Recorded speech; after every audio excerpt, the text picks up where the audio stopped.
عليكم. لا تنسوا الإعجاب بالفيديو والاشتراك في القناة تشجيعا لنا لنستمر بنشر المزيد إن شاء الله. السلام عليكم ورحمة الله.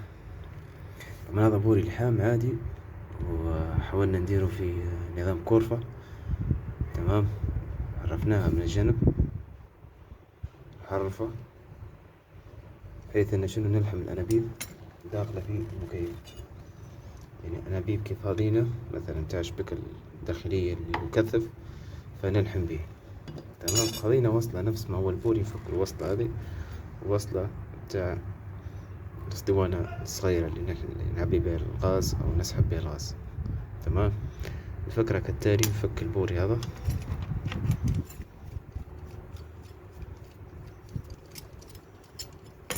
تمام فكيناه، نركبه هذه تمام في مكانه.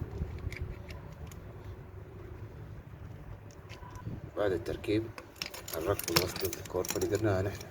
طبعا لحمناها سكرناها من الجهة هذه وحرفنا فيها من جوا ودرنا لها نظام تجويف كم جهة. مش باين التصوير.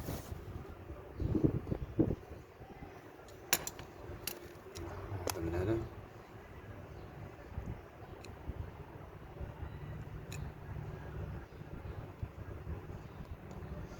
المهم نركبوها سوا.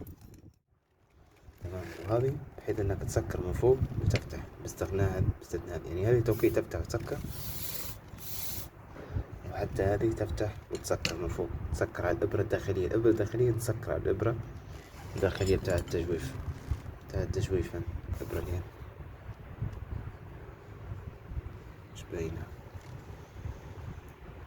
تصوير ضعيف شوي. المهم تسكر على الإبرة الداخلية اللي جوا في إبرة هنا. تمام، هي الإبرة هذه تسكر من الداخل. شوفوا كيف تخدم شباب. هذا شكله داخل.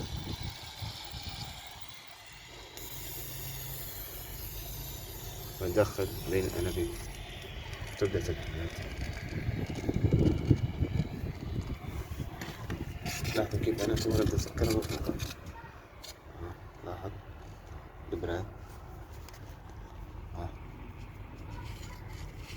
لاحظ كيف تطلقها.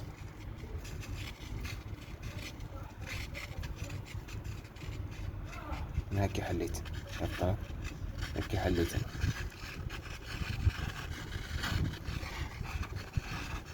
لاحظت كيف تسكر.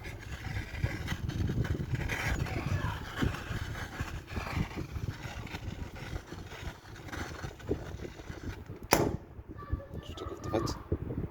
يعني هذه بمثابة تمينة تسكر على هذين الاثنين. تفتح عادي، تسكر عادي، تبدأ تلحم تكمل مسار شغلك.